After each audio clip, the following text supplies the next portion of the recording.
Welcome back to the Product Biz Podcast. My name is Monica Little, and I'm really excited to be chatting with you today. A little bit of a different episode, something kind of out of left field. Maybe, maybe not. I mean, I think as we get into it today, you'll see how this correlates. But I'm going to be sharing lessons from the high school sports team and how these lessons, when you bring these lessons into your business, are what separate the successful small business owner from the struggling small business owner. So hear me out on this one, because this is truly what makes or breaks a business and the success that they reach. A lot of people think that the success that you reach is based on particular knowledge that you have, if you have a specific talent, if you are a prodigy, if you are good at social media, if you're born with these magical social media skills, if you're born with these magical technology skills, and if you're not, like, you're screwed. That's what most people think. And if you haven't noticed on the podcast, I really talk about how all of that is a crock of BS. And I've said it multiple times. I truly believe anyone can be a successful small business owner. I truly believe anyone can hit six figures in their small business. Six figures is something that I think is so reachable for every single small business owner, as long as you show up with the qualities that we're going to talk about today. And that's all that it takes. It's like qualities, soft skills that you can learn. It's not something that you have to be born with or something that only select people have, and boohoo if you don't have it. Like, I don't buy into that. I believe anyone can learn anything and anyone can achieve anything. It's just, are you willing to do the work? Are you willing to make it happen? Now, what we're going to talk about today is lessons from the high school sports team. I got to find a better title for this. I don't know. But a lot of times with my clients, with Instagram in general, I relate a lot about business to sports. And I say this all the time with my clients, because if you ever read up about Michael Jordan, about Tom Brady, about some of these exceptional athletes and the games that they played, most people will automatically think like Michael Jordan was born incredible at basketball and Tom Brady was born incredible at football.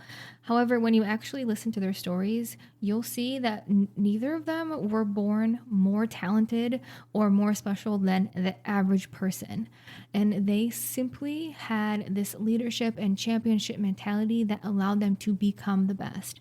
Now, if you don't believe me, let me tell you a little bit more about Tom Brady. So Tom Brady, he was, I believe, the 99th draft pick into the NFL. So what does that mean? The NFL, oh gosh, like, don't quote me on the correct terms that I'm about to share. This is going to be a very much not a person who watches football trying to explain football concepts.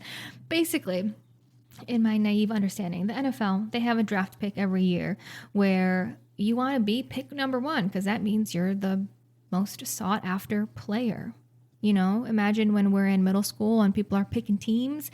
Usually the person who is chosen first is good at that game and wants to be, is wanted on the team. And the person who's chosen last is maybe the weakest link sometimes, okay? So with Tom Brady, to bring it back, he was the 99th draft pick when he was drafted into the NFL, meaning 98 other NFL players were chosen before him.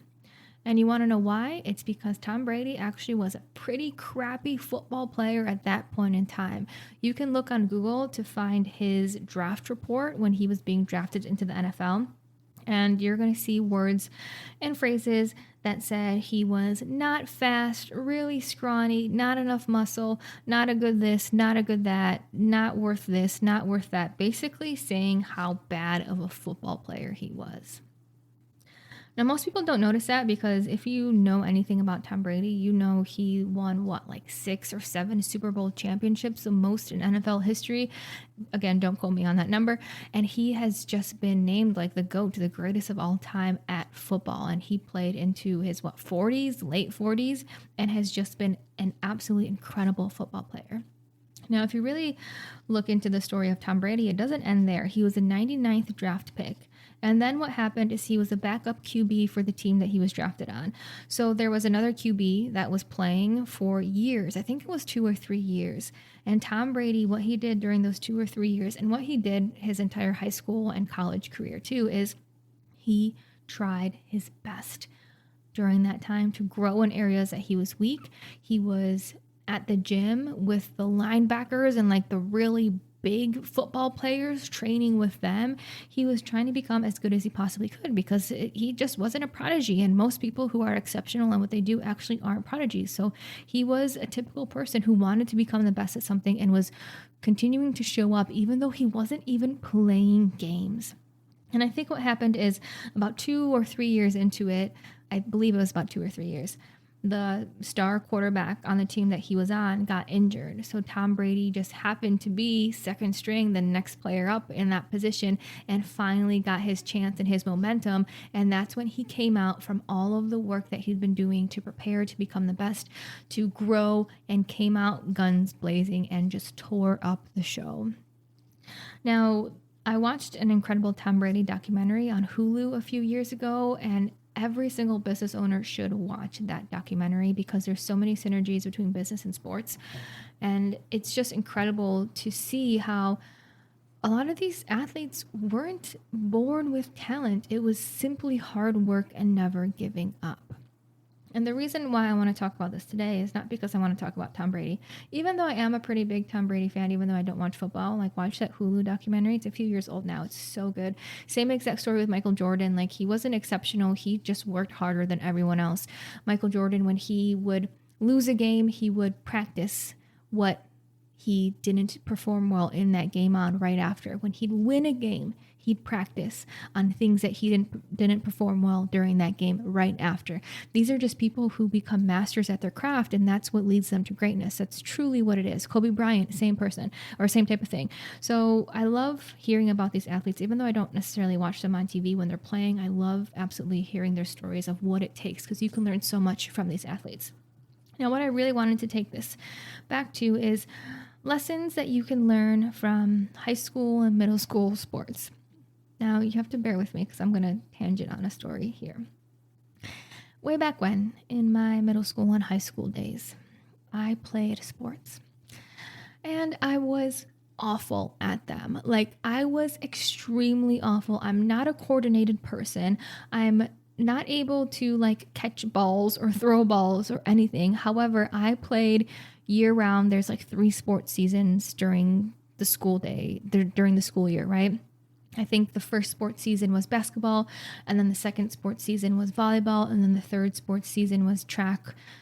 And I played in all 3 of those sports when I was in middle school and in high school, up until I was like a junior, and then I decided to start working instead, and I stopped playing sports. So I had like 4 or 5 years of sports that I played, even though I was god awful, the worst player on the team. Like, this is how bad I was. I knew that this is really bad. I knew that I would be accepted onto the team based on sportsmanship. So when there were tryouts, I was always the person who was cheering people on, giving people high fives, clapping for everyone, and like motivating the team. And I knew my skills in this game are not going to get me on this team. So let me use my skills being an awesome team player to get me on this team. And then when I got on the team, like, that has obviously continued. It wasn't anything fake. It was just me knowing, like, okay, my skills aren't going to get me here. So let me make sure I'm an awesome team player at tryouts and throughout the rest of the year, because that's going to be what carries me through.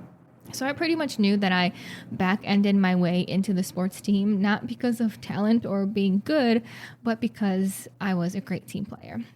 Now, that doesn't mean that I didn't actually try. I tried my freaking hardest to be a great basketball player, to be a great volleyball player, and to be great at track. Now, track is a little bit different because you're running, so that's truly just based on conditioning. But when we focus on basketball and volleyball, I tried my damn hardest. And these are the principles that I want to talk to you about today, of what you can learn from playing sports in a sports league in high school and middle school, and how that relates to basketball. So how that relates to basketball, how that relates to business. One of the most important skills that I learned from being god awful at sports, but still playing sports, is the ability to leave everything at the door before you step on the court. So what does that mean? When we would have basketball practice after a day of school, and if you had a bad day at school, it didn't matter. Your coach would be like, dude, you got to leave that at the door. As soon as you step foot on this court, nothing from this day, earlier day matters. If you had a shitty day, if you failed the test, if your parents got pissed at you, if you spilled milk on yourself while you're at school, if you're getting made fun of, if you're getting bullied, if things aren't going your way, I don't give a damn. When you step foot on this basketball court or this volleyball court, your game, your head better be in the game of I'm here to practice and that's all I'm here to do. So it was amazing for me to have this type of coach and this type of mentor through these sports leagues that I played in to share that, because when I think about this in business, that is 100% accurate. There is absolutely nothing from earlier in your day that should affect you when you are sitting down to work on your business. You better let go of every single thing that went wrong, that wasn't going your way, the post that you posted today that got 0 likes, the story that you posted today that's not getting a lot of traction, the sales you did or didn't get today. When you sit down to work on your business, you better leave all of that behind and be ready to play the game of I'm here to grow, I'm here to get better, I'm here to practice, I'm here to do something for my business, regardless of what happened earlier that day. I think this is where a lot of small business owners struggle, because this is a crazy phenomenon. We are so tied to our emotions that we are unable to separate ourselves from our emotions. And I'm going to tangent here a little bit. If you know Myers-Briggs, it's basically like a personality typing test. You can be an introvert or an extrovert. Then you can be a thinker or a feeler. Then you can be, there's 2 other vowels or letters and they mean different things, right? So I don't know what all of them mean, but I know that I am an INTJ, introvert, intuitive, thinker. And I think J is like judgmental or something like that, which from what I understand, judgmental just means you're very organized, not actually judgmental. I could be wrong, but I believe that's what it means. So with being an INTJ, I think the reason that has blessed me is being a thinker rather than a feeler. I can think and see my emotions and also know that I am separate of my emotions and know that I am not my emotions and know that I can choose my emotions. I don't think a lot of people know that. I don't think a lot of people practice that. And I think a lot of people, they have a specific emotion or they have a specific thing happen to them and their emotions and feelings take them on this crazy ocean ride and change their entire day and really like either ruin their entire day or just their emotions determine their day. And for me being a thinker and also for me doing a lot of personal development work, I'm here being aware of my emotions and asking myself, okay, what is my emotion right now? And how do I want to feel? What can I do differently? What's getting in the way? Why do I feel this way? Do I have to feel this way? Can I choose to feel a better way right now? And when you start to disassociate with your emotions, it doesn't mean become like non-emotional. It just means if you have an emotion, process it, work through it, and don't let it weigh you down longer than it has to be there. And being able to really have that separation and then awareness. This also comes to, I mean, we're going to go down some rabbit holes here. This also comes to one of the mindset conversations of you are not your thoughts, you are the awareness of your thoughts. You are not your emotions, you are the awareness of your emotions. So what does that mean? When you are thinking different thoughts, a lot of times we think we are those thoughts, but really you are the awareness of those thoughts. So as you think thoughts, can you picture yourself viewing those thoughts and being aware of those thoughts and not being tied to them? How you can picture this, if you really want a good analogy, is imagine that there is a tornado and those are your thoughts and your feelings and emotions. And then imagine there is a helicopter a couple 100 feet away that is taking video of the tornado. Sure, the tornado is there and swirling and shit's kind of hitting the fan, getting all over the place.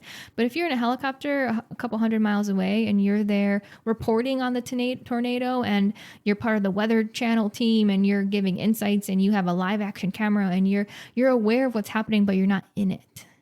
And that's really what I strive to do and also strive to help with my members of not getting caught up in that, in the chatter, in the emotions, in the story, in the beliefs, and being aware of what's there to know that You can choose a different feeling, emotion, thought at this point in time. Now, I have no idea how we got on this topic, so let me try to backtrack what we were talking about. Okay, we were talking about leaving everything at the door when you step foot on the court. And I want you to think about your business as a basketball game. And I want you to think of you showing up for practice when you sit down to work on your business. And I want you to think of leaving everything at the door. As soon as you put on those sneakers, as soon as you step into the gymnasium, as soon as you step on that basketball court, your head is in the game and in the game only. Everything else, you drop it. Everything that didn't go right, you drop it. Everything that's not going your way, you drop it. Everything that is going your way, you drop it. And you just focus on practice and you focus on getting better. I think that is something that so many small business owners would benefit from, because that's what it takes to grow a business. Now, this correlates with the second principle that I'm going to mention too, which is showing up even when you are freaking awful at what you're doing until you get better. So back to my lovely basketball and volleyball stories. Like I said, I was awful. I'm not coordinated. I can't catch a ball. I can't throw a ball. Oh my gosh, with volleyball, it was so bad. I was awful at serving, so I'm not going to serve. I was awful at setting, so I'm not going to be a setter. And then I would always miss the ball when I would be like in the back row trying to hit the ball. I just wasn't good. I just don't have coordination. I would always blame it on my eyesight. I'd be like, something's wrong with my eyes that I just can't see the ball. Anyways, I just wasn't coordinated. And I, probably could have gotten better if I continued to try, which is going to get me to this next point right here. One of the most impactful lessons or frame of mind that you can have with your business is to show up and give it all, even if you suck. Even though I wasn't the best player, I showed up to practice every single day. I ran sprints as fast as I could every single day. I did the drills as best as I could every single day. I was the first one at practice. I was the last one to leave. I always had a smile on my face, even though I sucked and I was missing air balls and having all these awful situations happen, because I was in it to become better. And there's so much just humbleness that you can learn from that. And there's also so much growth you can learn from that. Because I learned to give it my all, no matter if I was good, if I was bad, if I was awful, if I was shitty, if I missed a free throw, if I missed another basket, if I did another air ball, I still showed up and gave it my best. Now, what a lot of small business owners do is they show up when things are going good. So imagine this in a basketball game. Can you imagine if someone is doing good and then they show up and they're on fire and they're having a great time, but as soon as they have a bad day, they don't even show up on the court. They throw a fit. They take their shoes off. They storm out. They leave. What's required of you is like your good days, ride that wave, and your bad days, ride that wave too. And still give it 100% your all, no matter where you are on the skill range.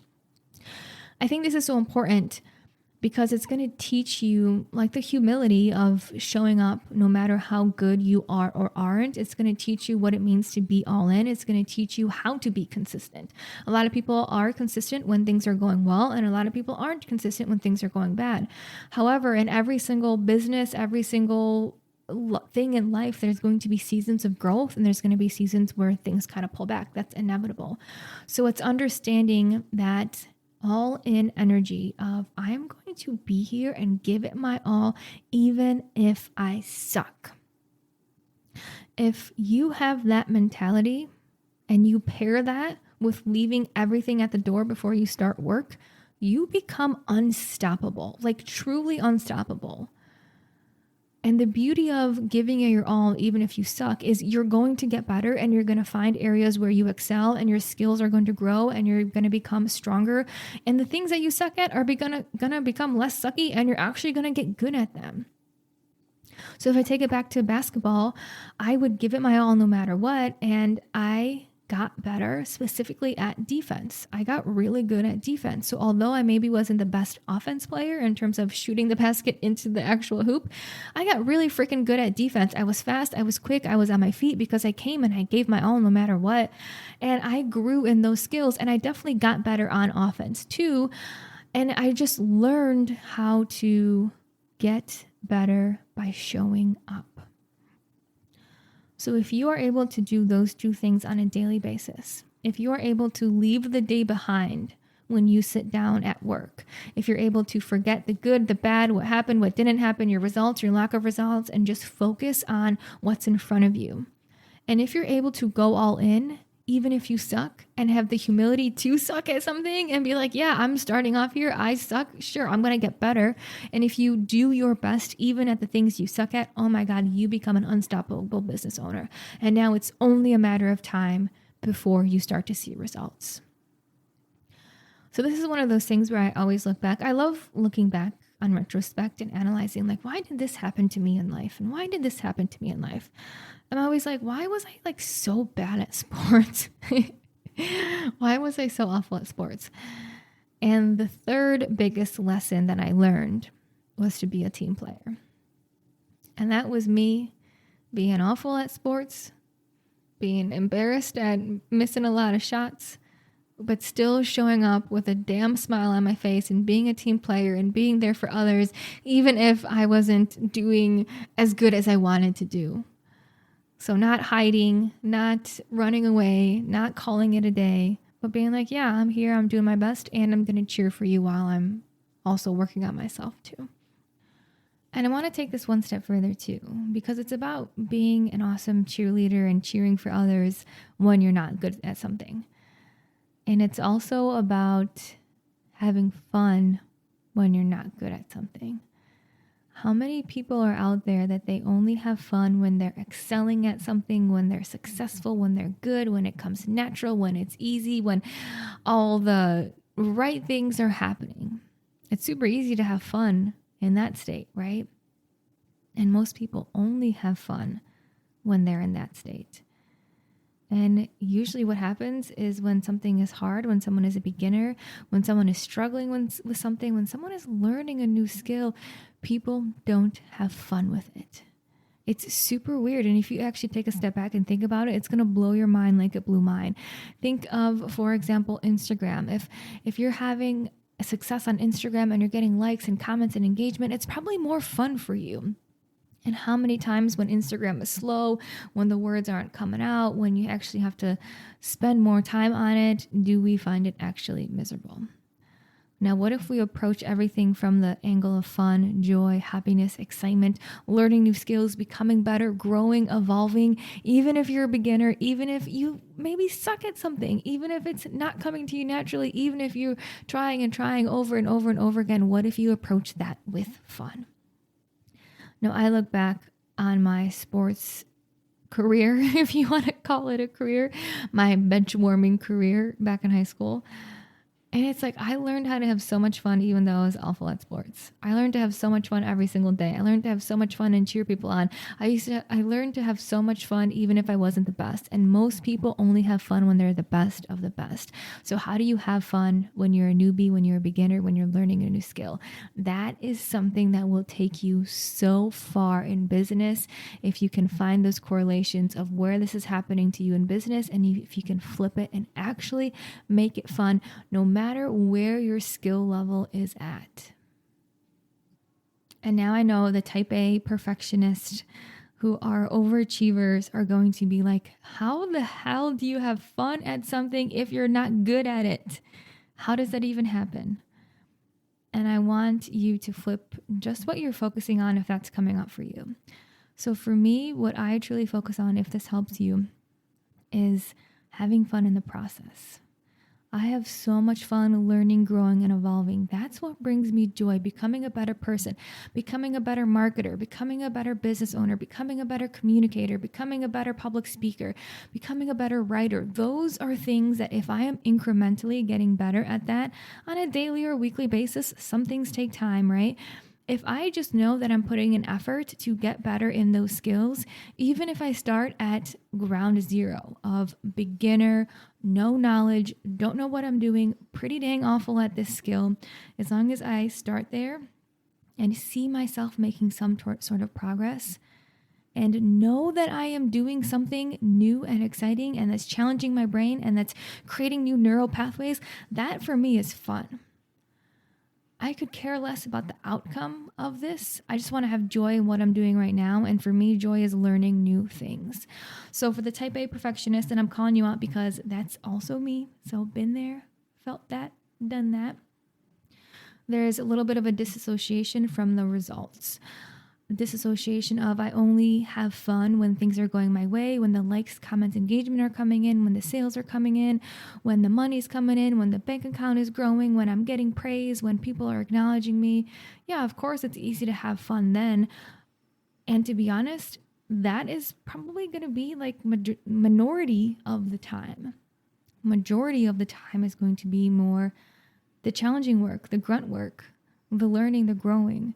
So how do we switch the point of view of I can only have fun when I'm successful to I can have fun while I'm growing, learning, and on my way to being successful? Because trust me when I say, if you're only having fun when you feel quote unquote successful, the bar is going to keep getting higher and higher and higher and higher. And you will notice that you're never going to be having any fun in your business. And it's going to become heavy. You're going to get burnt out. You're going to have a moving target that you're never going to be able to reach. You're going to put more pressure on yourself. You're going to work longer. You're going to work harder. And before you know it, things are going to crumble. You're going to take on more work on yourself. You're going to put more pressure on yourself for your sales, for your profit. You're going to stop taking risks. And it's going to be pretty damn miserable. I've been there, which is why I'm talking about this. So how do we change our mindset from, I'm going to have fun in the process. I'm going to have fun learning. I'm going to have fun growing. I'm going to have fun evolving. I'm going to have fun as a beginner. And I know as long as I bring joy to what I'm working on, it's going to get me to my results. However, I'm not going to focus on the results. I'm going to focus on actually who I am today. Let's bring it back to basketball. That's like saying I'm only happy when I'm playing a game and I'm the all-star and I'm making all the shots versus I'm happy at practice when I'm getting better at my game. I'm happy at practice when I'm practicing sprints. I'm happy at practice when I'm doing ball handling drills. I'm happy at practice when I'm practicing free throws versus I'm only happy when I'm on the all-star of the game. Now, when we break it to a sports analogy, it's like, yeah, I can see how players probably love all of it. They love practice and they love the game. The game is like the cherry on top. The game, the audience, the crowd, the cheers, the wins, the championships, that's the cherry on top. However, athletes love practice. They probably love practice more than they actually like playing the game, because the reason why they're so good at the game is because they love practice. So if you can switch your mindset to also love practice, to love the day-to-day, to love the mundane, to love sitting there doing free throws over and over and over and over and over again, and make that fun to the point that you naturally enjoy it and love to sit down on your laptop, love to sit down on Instagram, love to do what you're doing every single day on a daily basis, that cherry on top is going to come faster, easier, and it's just going to become a much more enjoyable experience. Which brings me so perfectly to the fourth and final lesson of being a all-star bench warmer. I think that's what I'm going to title this episode. The fourth and final lesson. Such a good lesson. When I look back to playing sports, if our team lost a game, what our coach would do is we would come back that next day and we would go back to foundations. We would go back to basics.